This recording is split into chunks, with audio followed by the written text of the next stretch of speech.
Imagine that we invented a device that can record my memories, my dreams, my ideas, and transmit it to your brain. That will be a game-changing technology, right? But in fact, we already possess this device, and it's called Human Communication System and Effective Storytelling. And to understand how this device is working, we have to look into our brains. And we have to formulate the question in a slightly different manner. Now we have to ask how these neural patterns in my brain that are associated with my memories and ideas are transmitted into your brains. And we think that there are two factors that enable us to communicate. First, your brains now is physically coupled to the sound wave that I'm transmitting to your brains. And second, we developed a common neural protocol that enables us to communicate. So how do we know that? In my lab in Princeton, we bring people to the fMRI scanner and we scan the brains while they're either telling or listening to real-life stories. And to give you a sense of the stimulus we are using, let me play you now 20 seconds from a story that we used, told by a very talented storyteller, Jim O'Grady. So I'm banging out my story, and I know it's good. And then I start to make it better by adding an element of embellishment. Reporters call this making shit up. And they recommend against crossing that line. But I had just seen the line crossed between a high-powered dean and assault with a pastry, and I kind of liked it. Okay, so now let's look into your brain and see what's happening when you listen to these kind of stories. And let's start simple. Let's start with one listener and one brain area, the auditory cortex that processes the sounds that are coming from the ear. And as you can see, in this particular brain area, the responses are going up and down as the story unfolding. And now we can take these responses and compare it to the responses in other listeners in the same brain area. And we can ask how similar are the responses across all listeners. So over here you can see 5 listeners. And we start to scan their brains before the story is starting, when they simply lie in the dark and waiting for the story to begin. And as you can see, the brain area is going up and down in each one of them, but the responses are very different and not in sync. However, immediately as the story is starting, something amazing is happening. So I'm banging out my story, and I know it's good. And then I start to make it. Suddenly, you can see that the responses in all of the subjects going locked to the story, and now they are going up and down in a very similar way across all listeners. And in fact, this is exactly what's happening now in your brains when you listen to my sound speaking. And we call this effect neural entrainment. And to explain to you what is neural entrainment, let me first explain what is physical entrainment. So over here you can see 5 metronomes. And think of these 5 metronomes as 5 brains. And similar to the listeners, before the story starts, these metronomes are going to click, but they're going to click out of phase.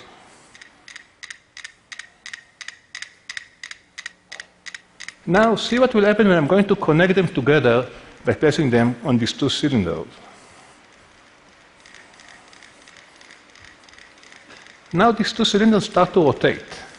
And this rotation and vibration go into the wood and going to couple all the metronomes together, and now listening to their click.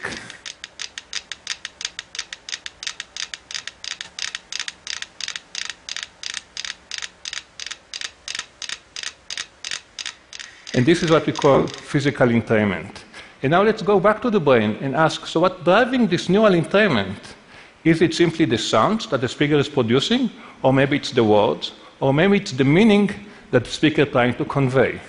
So to test it, we did the following experiments. First, we took the story and played it backward. And that preserved many of the visual auditory features, but removed the meaning. And it sounds something like that.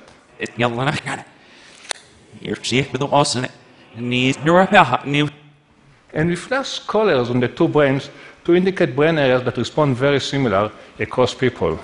And as you can see, this incoming sound induced entrainment or alignment in all your brains in auditory cortices that process the sounds, but it didn't spread deeper into the brain. Now we can take these sounds and build words out of it. So if we take Jim O'Grady and scramble the words, we'll get a list of words. An animal. Started fact, and right on Pie Man, essentially my story. And you can see that these words start to induce alignment in early language areas, but not more than that. And now we can take the word and start to build sentences out of it. And they recommend against crossing that line. It says, "Dear Jim, good story, nice details. Didn't she only know about him through me?" And now you can see that the responses in all the language areas that process the incoming language become aligned or similar across all listeners. However, only when you use the full, engaging, coherent story, the responses spread deeper into the brain, into higher order areas, which include the frontal cortex and the parietal cortex, and make all of them respond very similarly. And we believe that these responses in higher order areas are induced or become similar across listeners because of the meaning conveyed by the speaker, and not by words or sounds. And if we are right, there is a strong prediction over here. If I will tell you the exact same ideas using two very, very different sets of words, your brain responses will still be similar. And to test it, we did a foreign experiment in my lab. We took the English story and translated it to Russians. And now we have two different sounds and linguistic systems that convey the exact same meaning. And we play the English story to the English listeners and the Russian story to the Russian listeners, and now we can compare the responses across the groups. And when we did that, we didn't see responses that are similar in auditory cortices in language areas because the language and sound were very different. However, you can see that the responses in other areas were similar across these two groups. And we believe that this is because they understood the story in a very similar way as we confirmed using a test after the story ended. And we think that this alignment is necessary for communication. For example, as you can tell, I'm not a native English speaker, and I grew up in another language. And the same might be for many of you in the audience. And still, we can communicate. How come? And we think that we can communicate because we have this shared common code that represents meaning. So far, I only talked about what's happening in the listener's brain, in your brain, when you're listening to talks. But what's happening in the speaker's brain, in my brain, when I'm speaking to you?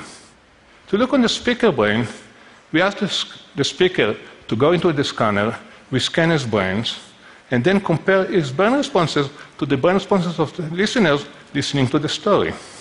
And you have to remember that producing speech and comprehending speech are very different processes.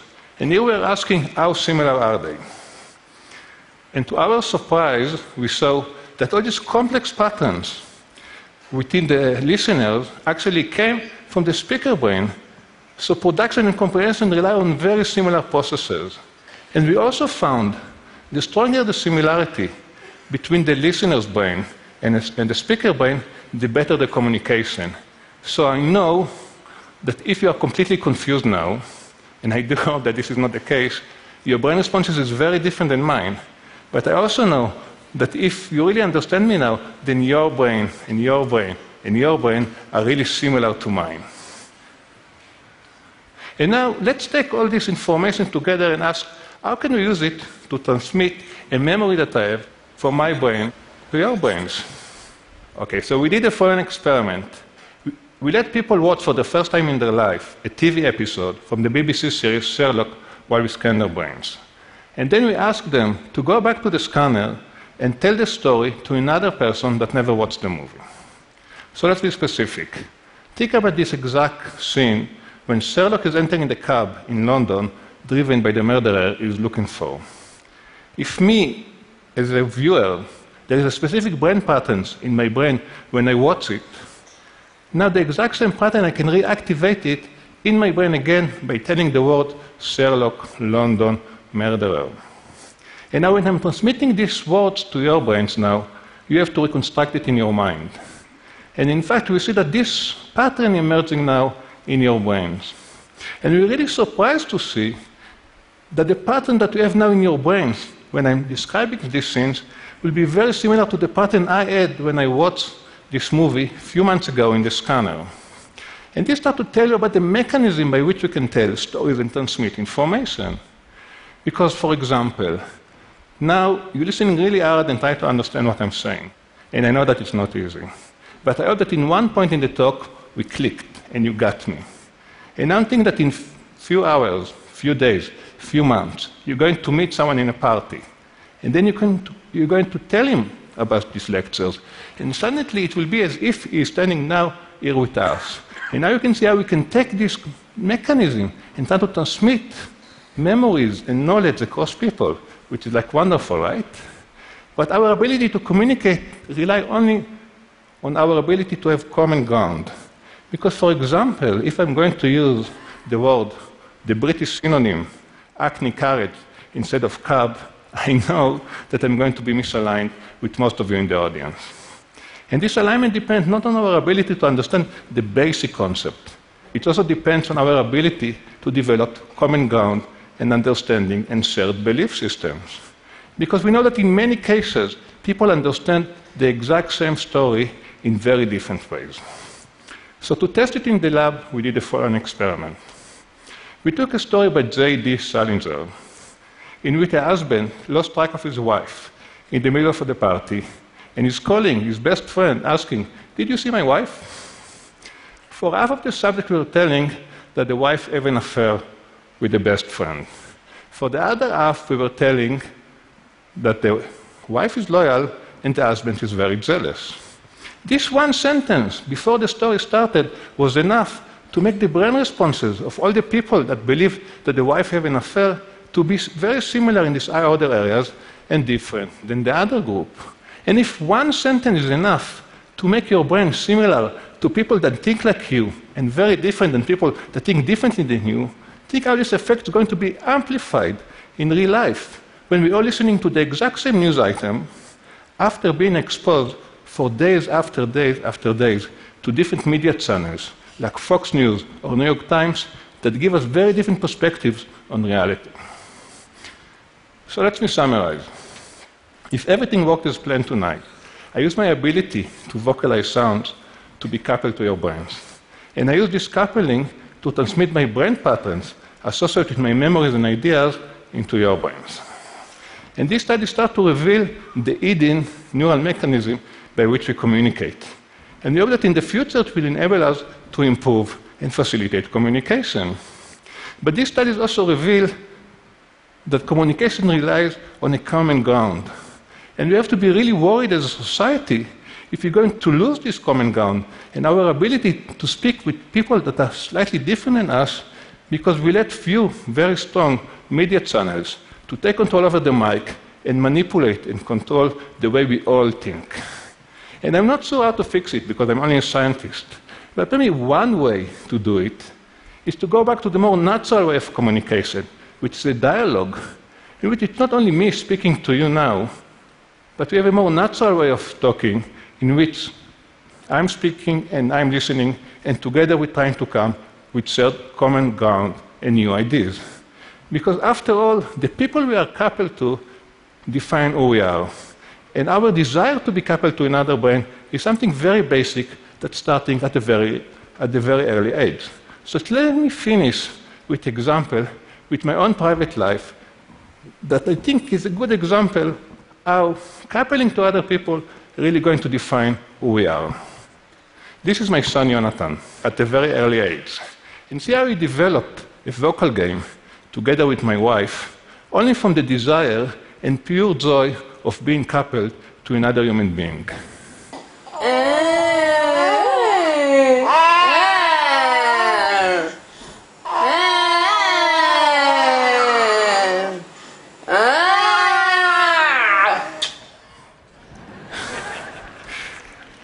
Now think how the ability of my son to be coupled to us and other people in his life going to shape the man he's going to become. And think how you change on a daily basis from the interaction and coupling to other people in your life. So keep being coupled to other people, keep spreading your ideas, because the sum of all of us together, coupled, is greater than our parts. Thank you.